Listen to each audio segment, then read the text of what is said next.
的一个相机，然后端来做这个逃犯以及黑名单布控。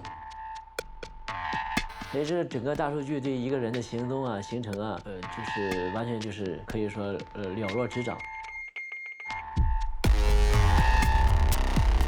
在这个 APP 上，我们还可以看到自己的一个排名。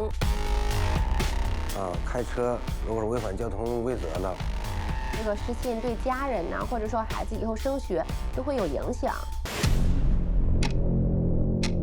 这些警察他们会去找我的邻居嘛，散布谣言，说我是卖国贼。别人先审查你，到现在你会自己审查自己。有一个手机，有一部手机不安全。